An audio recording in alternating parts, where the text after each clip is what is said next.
Hi everyone, it's me Joanne. Thank you so much for watching my video and thank you for supporting my Facebook page. Ang ibabahagi ko po ngayon sa video ko is tungkol po sa isang report sa Tacloban na may isang estudyanteng nagbigti.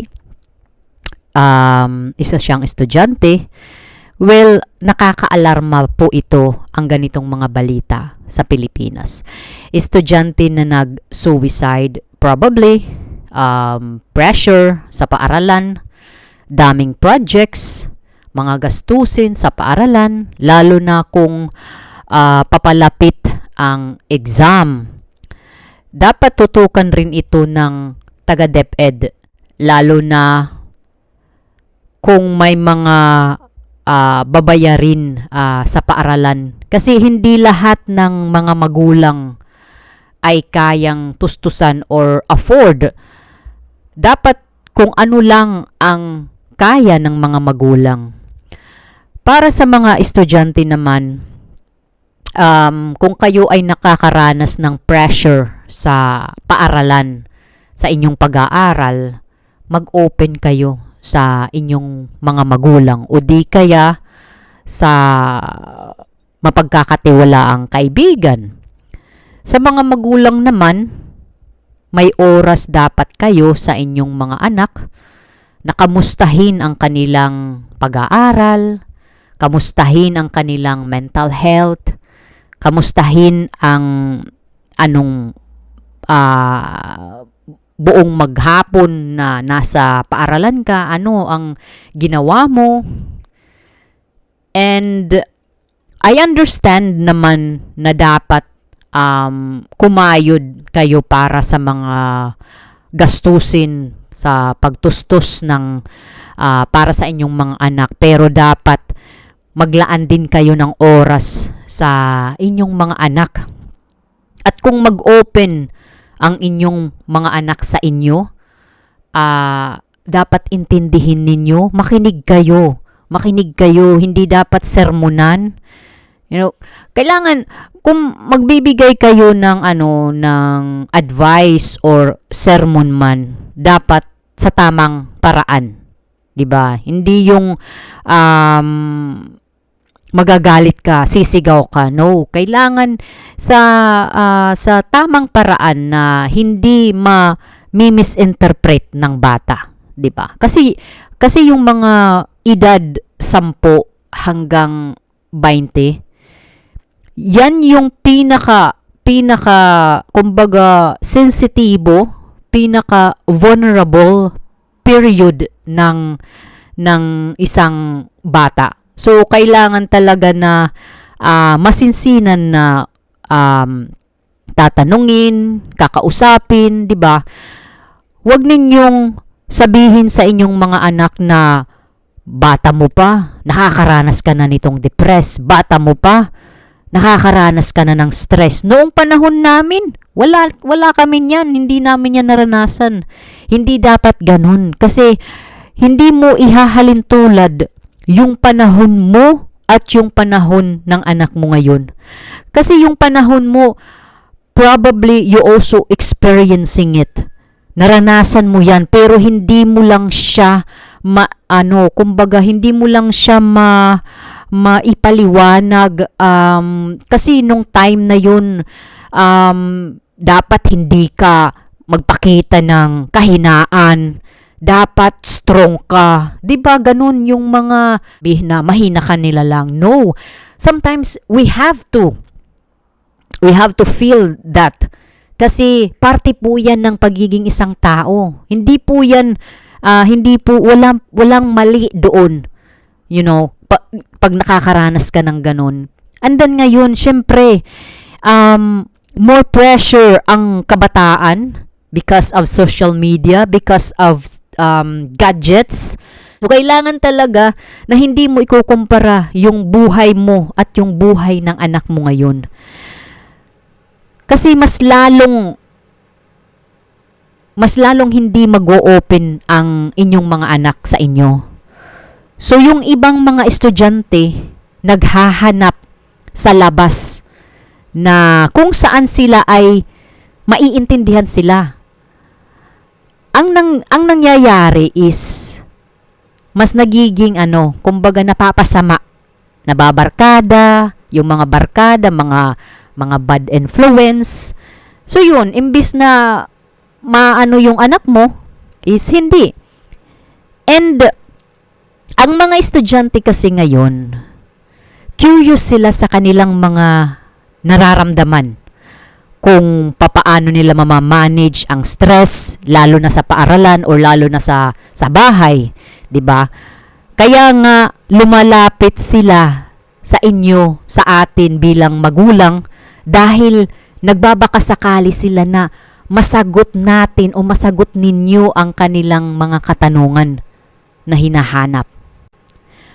Ang mga linyahan ng mga taong hindi nakakaranas ng depression, ng suicidal, sinasabi nila, ang bata pa niya, ginawa niya yun. Mapupunta siya sa impyerno. Basta marami silang mga negatibo about it. Of course, hindi po ninyo alam yung pinagdadaanan nitong estudyante, kung gaano kahirap ang kanyang pinagdadaanan. And you know what? God only knows that kung mapupunta ka ba sa impyerno. Dapat hindi magsalita ng mga bagay-bagay na hindi maganda sa isang taong nag-struggle ng depression, especially suicidal. Hindi po dapat kayo magsasalita. The best thing you can do for someone is just love. Love them. Hug them. Listen to them. Maybe, huwag kang magbibigay ng advice. Unless kung psychiatrist ka. Unless kung bihasa ka sa mga ganong sitwasyon na may mga depression, na may mga suicidal. And then, just be there. Yun po yung importante sa mga taong nakakaranas ng suicidal po. And about the situation naman, yung sinasabi nilang mapupunta ka sa impyerno kasi kinitil mo yung buhay mo. Walang may nakakaalam. Wala pong may nakakaalam kung mapupunta ka ba doon or not. Only God knows that. And one thing po, kaya po sila ginawa yung ganun. It's because they are guilt, they're ashamed, embarrassed. I don't know kung ano yung reason nitong estudyanteng 17 years old na babae. Kung ano yung kanyang reason bakit siya nagbigti. Kasi like other people said, 'di ba si Judas nagpakamatay, nagbigti din siya. Ang sabi ng mga tao kasi nga nakonsensya siya sa kanyang ginawa sa Panginoon na ibininta niya. So, kumbaga ang root ng pagpapakamatay ni Judas is guilty. Guilty, tapos galit. And guilty siya kasi tinanggap siya ng Panginoon kahit makasalanan siya, but at the end, bininta niya yung Panginoon. So, the guilt and embarrassed, of course, and ashamed. Wala na siyang mukhang ihaharap sa ibang mga apostoles. So, yun ang ginawa niya. The same po sa isang taong nagsusuicide. Kasi ayaw nilang ma-judge sila. Ayaw nilang maging pasanin sa kanilang pamilya. Ayaw nilang na hindi sila maiintindihan, which is, yes, hindi talaga sila maiintindihan. 'Di ba? May mga tao na sasabihin na bakit mo yun ginawa? Well, ang tanong dyan, as a parents, kasi kung yung anak mo nag-failed, you as a parents, you are also a failure, right? Kasi syempre, nasaan ka nung kailangan ka ng anak mo?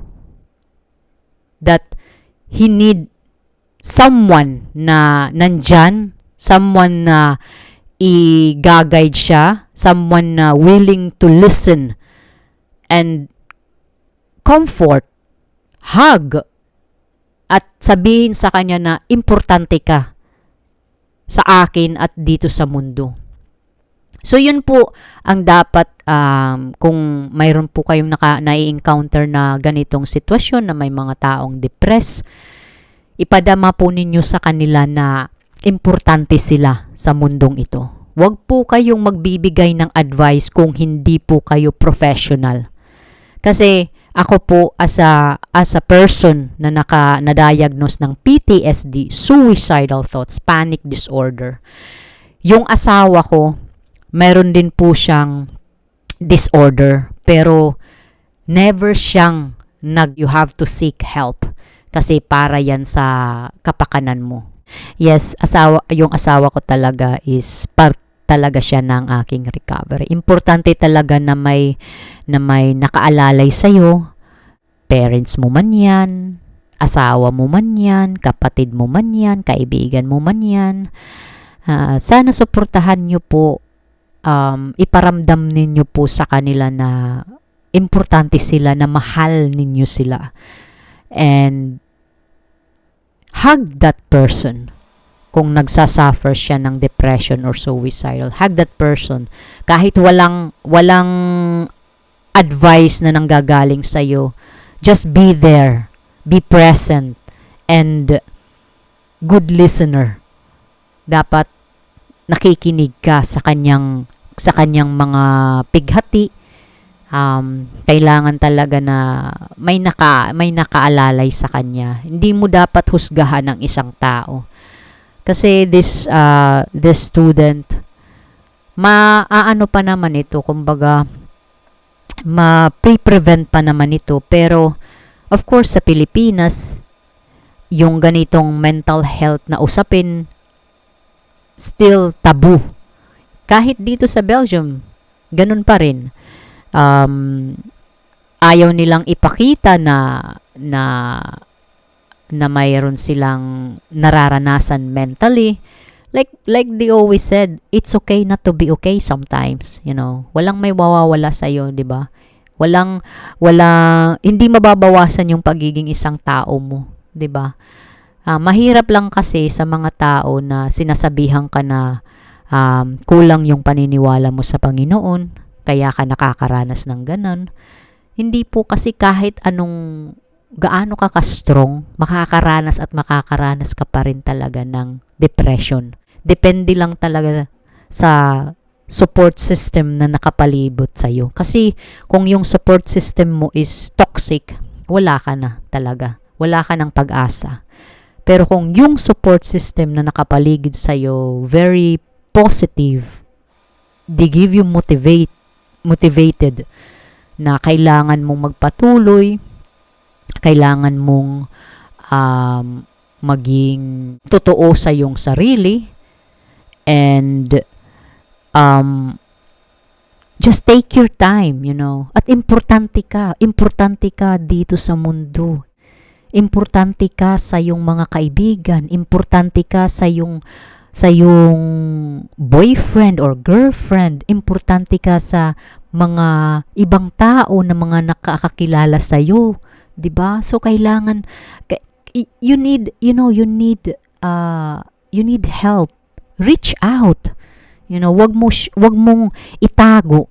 Wag mo 'yun itago kasi hindi mababawasan yung pagkatao mo pag mag-seek ka ng help.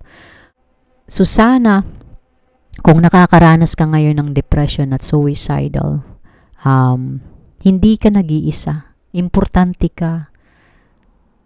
I love you.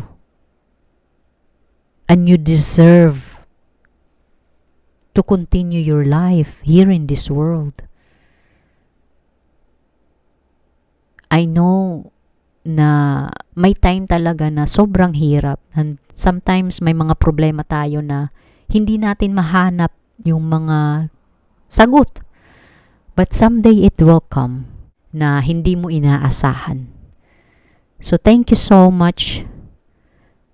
And I hope nakapagbigay ako ng awareness, kaalaman about mental health. Hindi man po ako professional, but I also diagnosed PTSD, post-traumatic stress disorder, and suicidal thoughts and panic disorder po. Nakarecover ako sa psychiatrist at antidepressant pills. I am not ashamed na nagpa-psychiatrist ako. I am not ashamed I taking antidepressant pills because these tools helps. And these tools, I ask it to God. And God answer my prayer through these people, through these antidepressant pills. So thank you so much and have a nice day.